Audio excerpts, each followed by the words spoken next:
My inspiration for going from hype to hope started when I was in a room just like this, and I lost a $20 bet.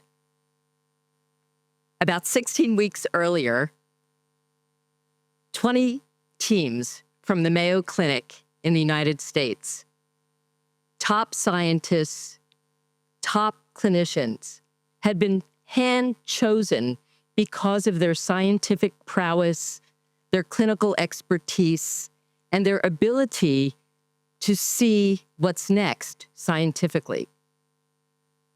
We challenged them to also bring their discoveries and their core scientific knowledge to the next level, to bring broader impact, to consider commercial applications, to consider broader impact to society.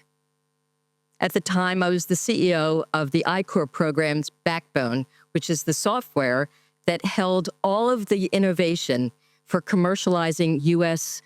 innovation and turning it into commercialized opportunities. And I was so confident that I could pick the scientific insights that would transform into either commercial or societal impact. I was so sure that I bet a big $20 on it. And at the end of the day, what I learned was that I was completely wrong.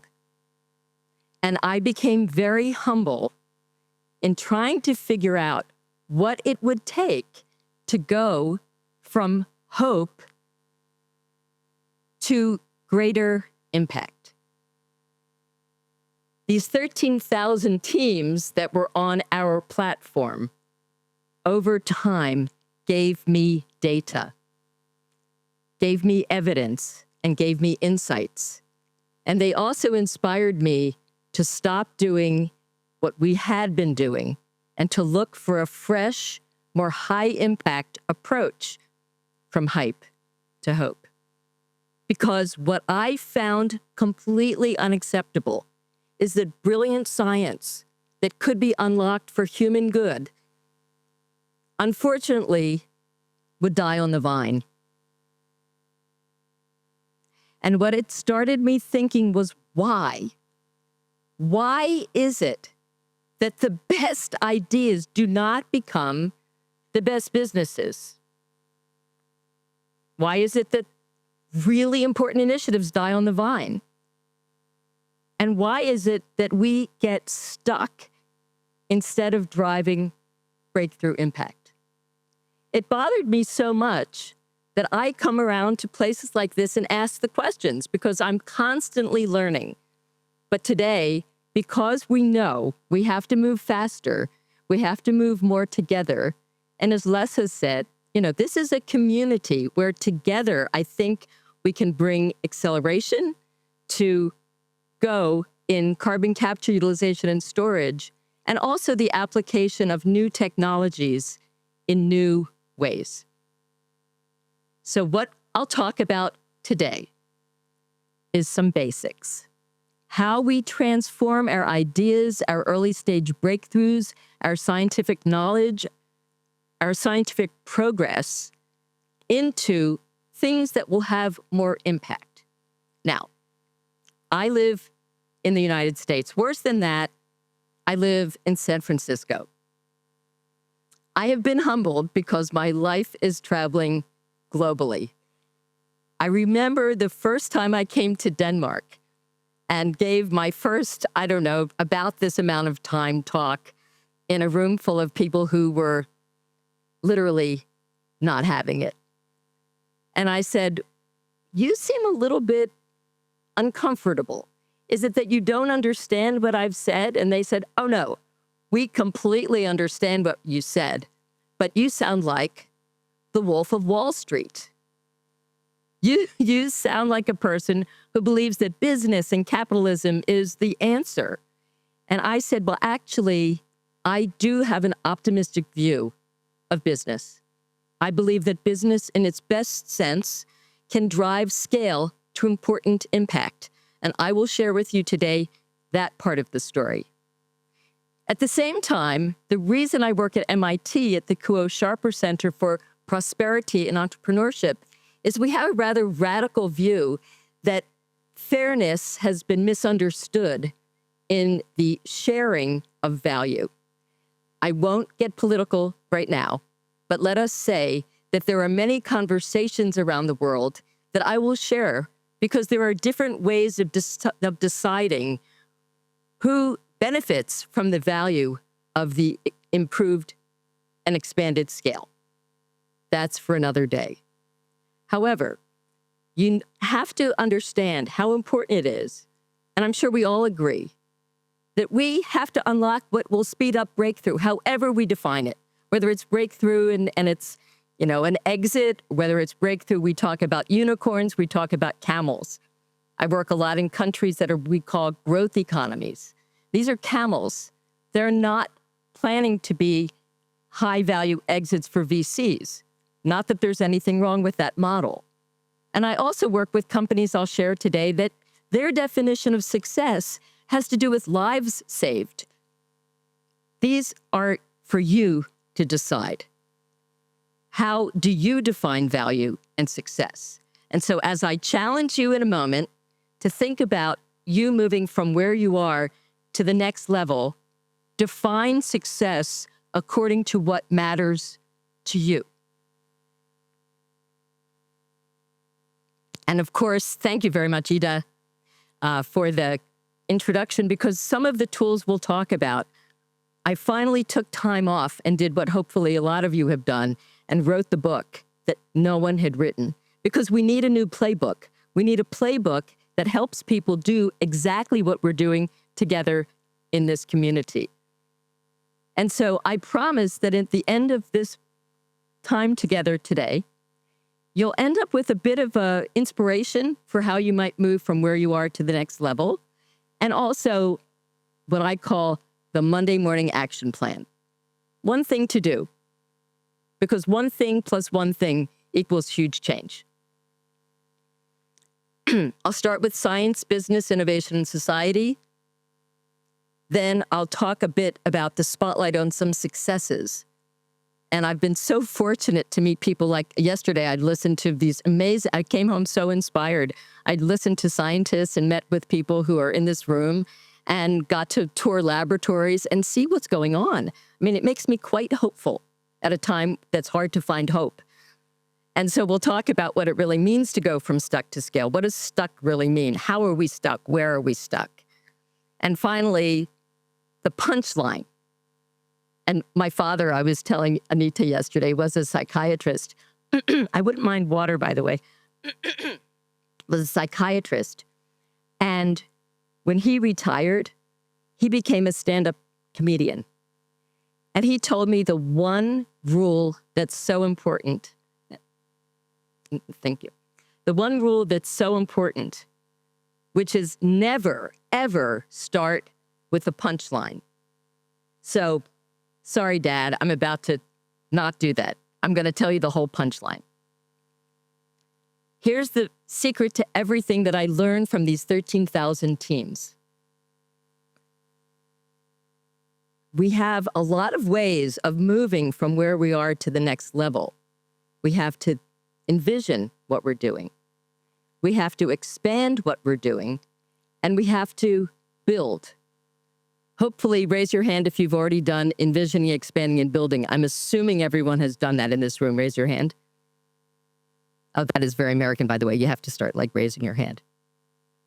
Yeah, okay, great. But what I didn't understand, and the reason I lost my big $20 bet, is mind-boggling and very humbling. Because it turns out that if you can't engage other people and get them to do something, your science will stay locked up in a room. And 100%, when we looked at the data on these 13,000 teams, envision, expand, build. Envision, expand, build. Engage, activate, they were the ones that didn't die on the vine.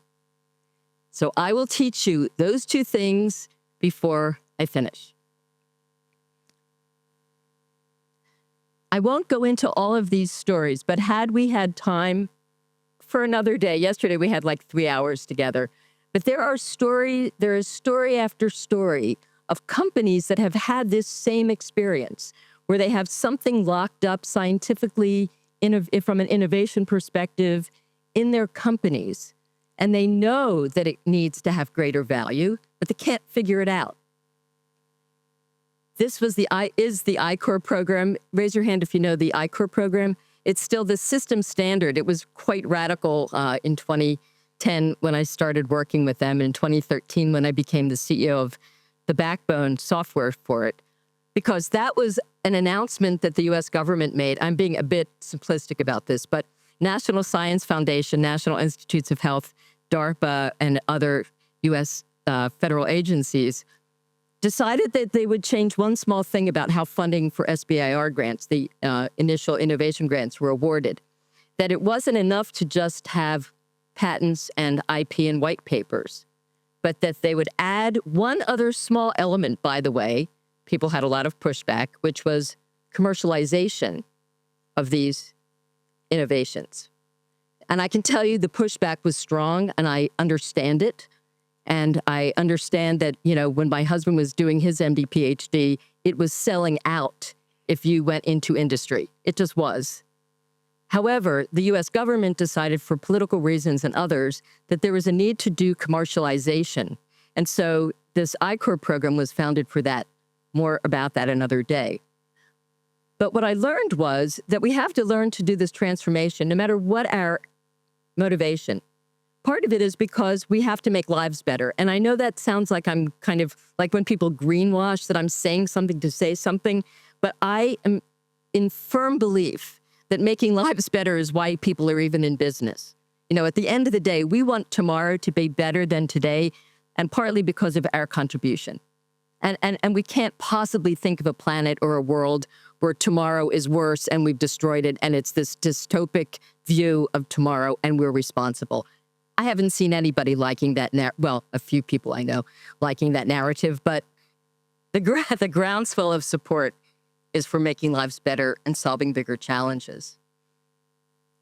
I also view around the world, and I work a lot in Africa, I work a lot in Latin America, I work a lot in what we call growth economies. And if anybody thinks that it's fair to take natural resources and make profit and destroy the soil so that you can't plant again, I haven't met anybody that thinks that that's fair either.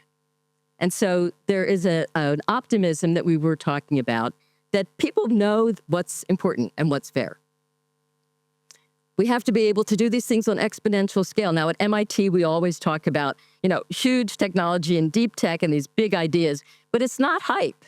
We are absolutely allowed to take advantage of these technologies to make bigger, more exponential impact. And we're, first time in my life, I went through like e-commerce. I remember the biggest innovation, telecom, ATM machines. We're in a completely different world of opportunity now. And also this notion of being able to translate everything in this room that's an ambitious idea into impact. These are universals, and this is why I do what I do. But how do we do it faster, and how do we do it better? And so I'd like you to think about one thing, just one thing. I know I've gone into the stratosphere, but in you and your work, what's one thing that you can imagine you're here and you'd like to go here? Yesterday, we did a workshop. We're not going to write anything down, but hold that thought. And think about your idea for whatever it is. You have an ambition that's greater than today's reality. So hold that thought, because we're going to build on it 2 more times. Because the next thing is, if we know where we'd like to be, what's holding us back? And I can tell you that what we've been taught is not it. Our playbooks, I don't know about you, I still walk into conference rooms where they have SWOT analysis on the wall, lean startup stage gate. You walk into these rooms and it's like, what century are we in? Because we have the ability to use so many different tools now to make breakthroughs. And so as you imagine, okay, you're used to like holding up your hand now because this is a thing we're going to do. Okay, so get your two hands ready. Your left hand, which is that way, right, is that if the biggest challenge for where you are now in your ambition and where you'd like to be is that you can't figure out what to do, you're going to hold up your left hand. I'm telling the photographer this is about to be a really good moment. Okay.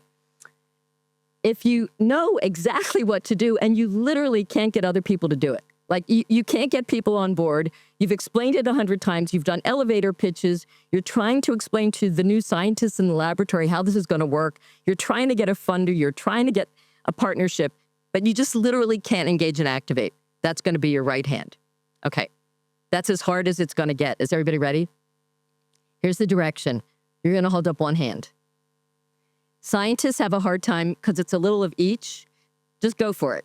Just commit. Okay.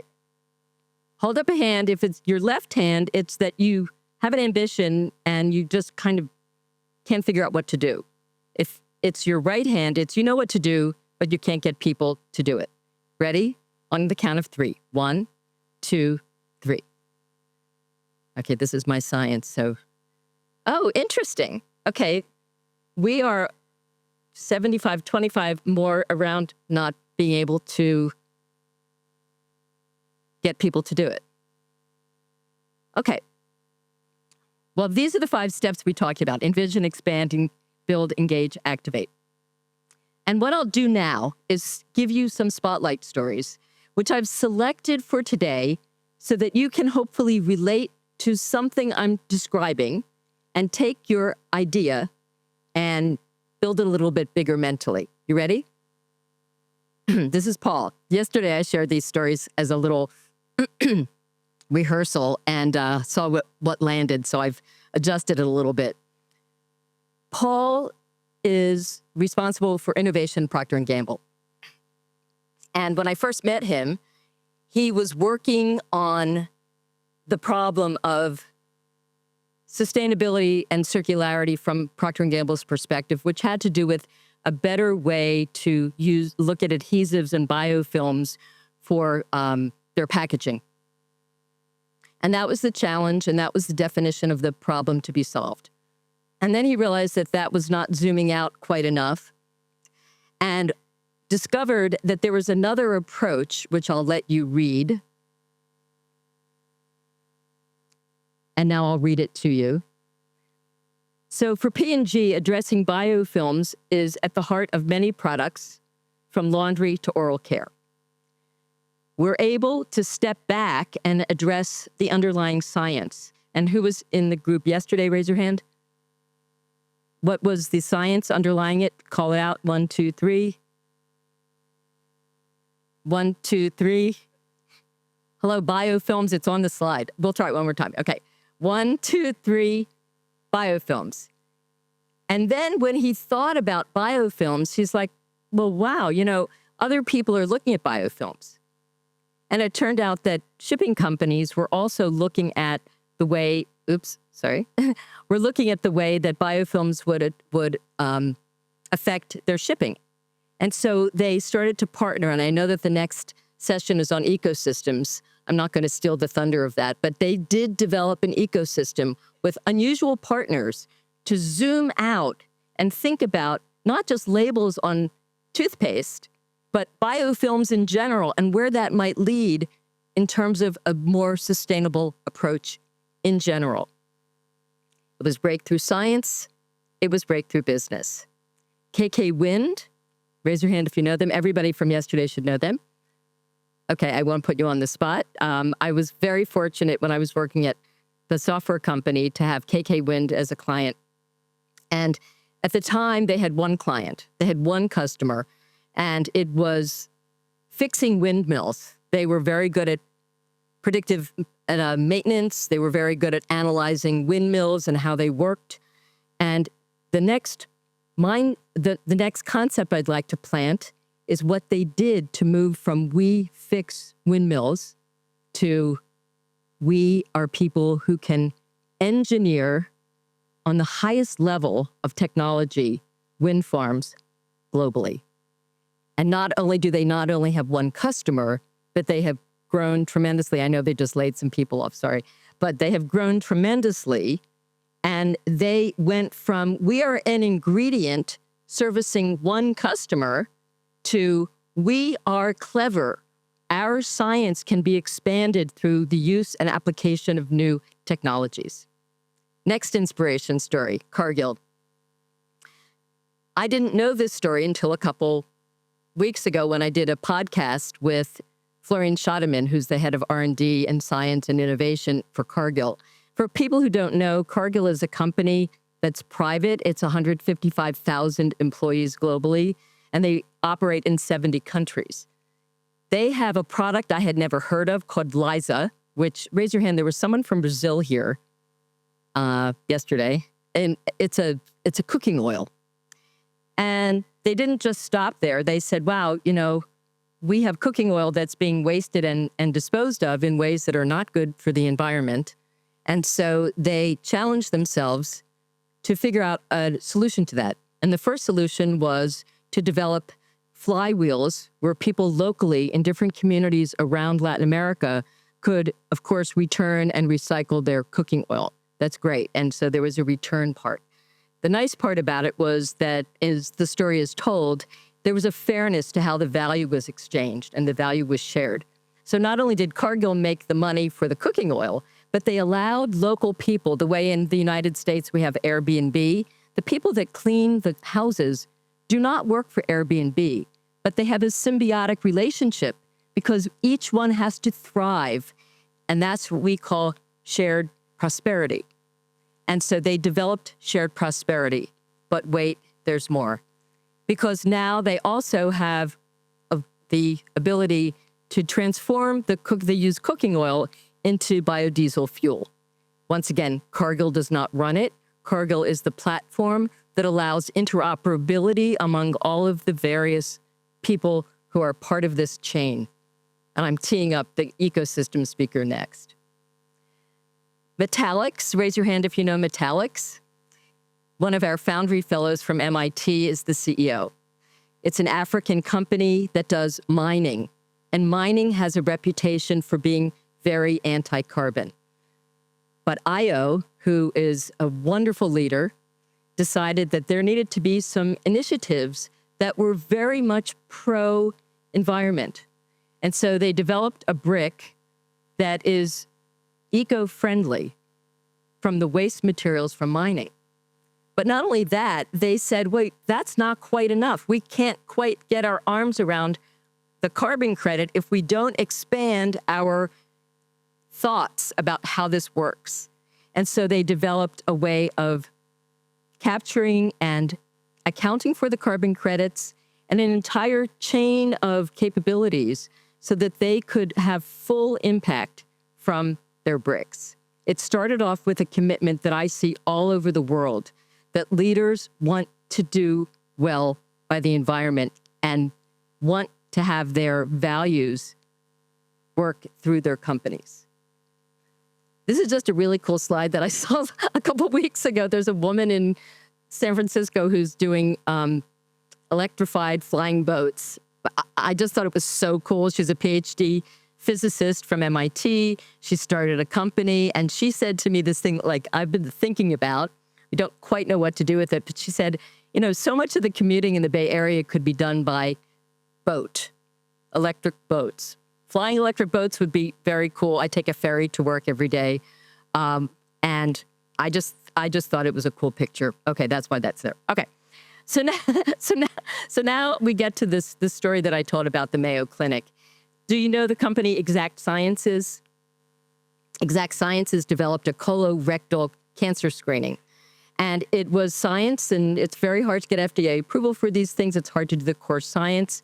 But they had a bit of a challenge because they didn't have a way to distribute it. And so the Mayo Clinic plus Exact Sciences was a beautiful marriage made in heaven, you know, where they had the solution to colorectal screening at home, and the Mayo Clinic had a lot of hospitals and patients and an imprimatur that is at the highest level of respect. And so together they now have a home colorectal cancer screening test that you can do at home and has reached thousands, maybe hundreds of thousands of patients. This is a company I love that's in Copenhagen, Karim Jabbar, and I've worked with him before. I'm not quite sure what they're doing. You might know what Carbon Clear is doing now. What I liked about what they were doing is that they were trying to find a way to authenticate and normalize all of the carbon credit accounting. And I know there are many, many companies that do this. I put this up because he lives in Denmark. And when I worked with him earlier, it was a very forward-thinking idea. He came out of the fintech world as well. And so the concept of marrying science and fintech in some way, shape, or form is also an inspiration that we see all over. Yesterday, I made the mistake of saying that this was Indonesia. It's Malaysia. Just saying. So this is SD Guthrie. And the inspiration that I'm bringing from this is that I did an article about the impact of cross-industry science and interviewed them. And their problem was that they couldn't find the talent to get the palm oil out of their trees properly. And what it led to was a really cool idea that worked quite well, where they could deliver microdosing of fertilizer and chemicals, much smaller doses of the ingredient, to make the highest impact on the production of palm oil. What's interesting is that nobody in the company was a drone scientist. But their creativity led them to this new concept, which is, I wonder if we could do this by drones. Now, if anybody's taught at Stanford or Berkeley and asked the students what they have to do for their innovation project, every single student will say, we need $100,000 to have a drone involved in our project.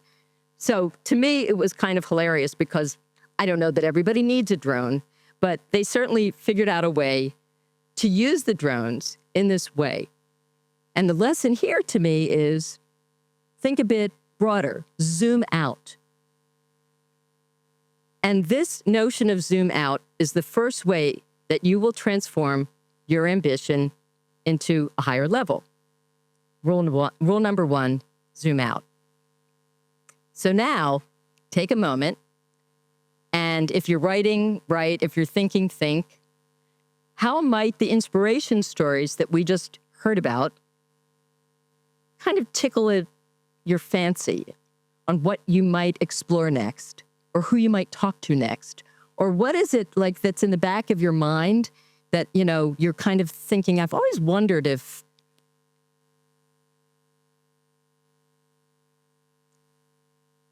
So this is Florian that I talked about from Cargill. And the second story I'll tell is the story I told yesterday also of stevia. And this is a story I love because scientists who are great in domain expertise sometimes have a bit of what I call stubbornness or resistance when it comes to the story I'm about to tell you. And this is exactly what happened. So Cargill, raise your hand if you know stevia. It's a sweetener that's not, okay, right? It's a $500 million line of business for them. But they knew at the same time that they were producing stevia from a plant, that they were also destroying the soil, which was not good. And so they were challenged with that. Now, who would you bring in? I'm not going to put you on the spot, but I'll ask myself, who might I bring in to solve a soil issue? Well, I would probably think of soil scientists. Or if I'm Florian, who has a PhD in polymer chemistry, I might think of polymer chemistry somehow as an application. But my domain expertise will sometimes predefine my problem, right? So yesterday I shared this true story that they discovered that the sweetest part of the stevia plant could be reproduced through fermentation. And so it really was crazy to think of a room of soil scientists having to suddenly realize that they needed to talk to, who was there yesterday? Who did they have to talk to? Brewmasters. Yeah. So imagine the cultural clash between the soil scientists and the brewmasters figuring out how to make fermentation at scale to save the soil. And so once again, I won't talk about ecosystems, but let me talk about this slide in a way that will frame our community here today. There is someone in this room. Yesterday, we had this great set of conversations where people from different labs or people from different domain expertise just helped each other think more broadly about the applications and the success path for their science. And I contend, because we are in a world where voices matter, that scientists have many roles to play, unfortunately. You know, we need to be able to have conversations with policymakers and universities and business, that there are so many different conversations where we need to be able to have impact. And so I believe that this breakthrough mindset that we've all been thinking about and experiencing is the key. And here's the person inspiring me today. Trish Barbado is the CEO of Arthritis Society Canada, and she decided that it was completely unacceptable that there was no cure for arthritis. And she is leading a 1 million person co-creation effort because now with AI and the ability to scale conversations, she's able to do listening to communities around Canada so that the 6.8 million people with arthritis have a cure within sight. That's a big idea. It's a big idea, that I'm going next from here to RU Forum, which is a group of 172 universities in Africa that have one idea that they're going to work on. And I can just feel the revolution happening like it did with ICOR, like pushback will happen. Their challenge is, how can it be that in Africa, we have so many PhDs graduating, unemployed afterwards? It has not been the role of the university to provide employment. It's been the role of the universities in Africa to provide degrees. And so they're meeting next week to consider the question, what might it be like to also develop opportunities for employment for these deep scientists? And in Tashkent, Uzbekistan, I just met people who are trying to bring their whole country and the Central Asian region to a new level through the investments in deep technologies. They're looking at which industries can they invest in for the long term to be able to provide opportunities for their region, for their young people, and hopefully for all of Central Asia. And so to me, I know we can build collective impact through these mindset shifts. The way to move from stuck to scale, to me, is figuring out that your left hand, if you can't figure out what to do, there's a community to talk to. We've talked about that. We've talked about envisioning, expanding, and building. I'll also talk about the levels that you can consider, because not everybody has to change the world all the time. Sometimes we are literally trying to just make today better. Like, can I just please make this experiment work? Like, that's fine. Or it might be that there's some things where you really want to redesign tomorrow. It might be you want to redesign the future. So improving today, KK Wind, they start out just like, how can we be better at fixing windmills? That's fine. It led to something bigger, but they started with one idea. Redesign tomorrow. Hey, let's just make bricks out of this waste. And then the next thing you know, it led to a whole carbon credit fintech problem to solve. How can we make it so that we can get the fewer chemicals to create palm oil? Hey, drones, reimagine the future. Think a little bit differently. And then leading the future, like with P&G, like could you look at biofilms and zoom out and facilitate community conversations? So that's quickly the first three. But I'll leave you with this final punchline, as my dad would say. Okay, think again what it will take, and let's imagine that you've raised your right hand, that it's the ability to engage and activate others that is really going to leverage your ambitious idea into the place it deserves. Yesterday, I told the story that everyone loves to hear of my family vacation because it taught me how to engage people in really important initiatives. And the basics were all in how Andrea, my husband Russ, my son Adam, my other son Zachary, I alphabetized my children. Yeah, I'm that person. How we ended up having the family vacation of a lifetime. It started with my younger son, Zach, who called on the phone and said, "Hey, I just saw this TV show on the Food Channel, and this guy says if we don't stop everything we're doing and go to Bibic Winery in Croatia, we're idiots." There was actually another word before idiots, but we're blank idiots. And so my husband and I look at each other like, "Oh, okay, like, fine, that's great. What are we supposed to do with that?" He's like, "Well, we're going to Croatia for family vacation." So in his mind, he's quadrant B. We're there.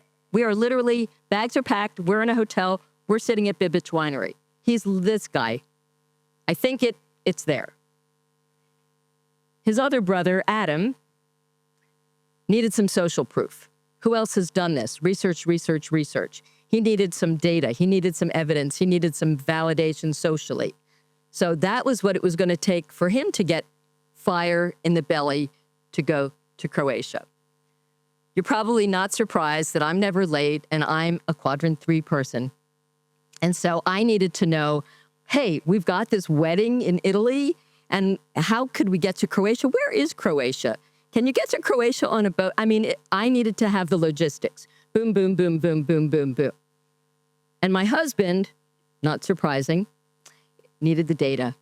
Hey, do we have a budget for this? Do we have vacation time? He needed all of these questions. And so the same with your initiative. Let's imagine that you're wondering why you're explaining that we're going to Croatia because this guy said we're an idiot if we don't go to this winery. And you're sitting there thinking, excuse me, where's the data? Where's the logistics? Where's the social proof? And so I will contend that there's one slide that you should take a picture of, and it's this one. And it shocked the heck out of me because it turns out that you have to make other people heroes of their own stories. I was taught to do elevator pitches, and that if I'm really good at explaining it in my words, what I'm doing in less than 90 seconds, someone will write me a big check and I'll become, a venture capital backed unicorn. But that's not how it works. It turns out that people become committed to your idea for their own reasons. And what I think is important that I never learned is that you need fire in 4 bellies for anything to work.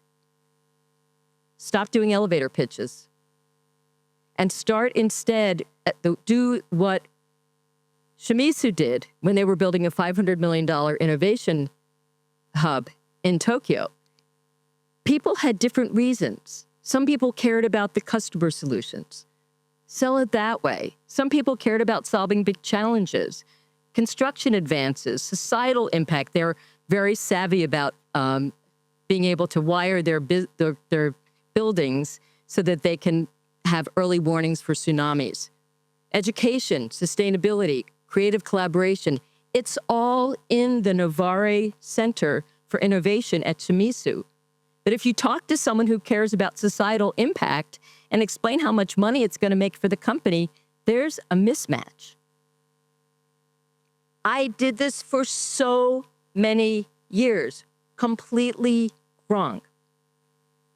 And so I believe that instead of the SWOT analysis, we should have, let me try that again. I believe that instead of the SWOT analysis, we should have commitment narratives.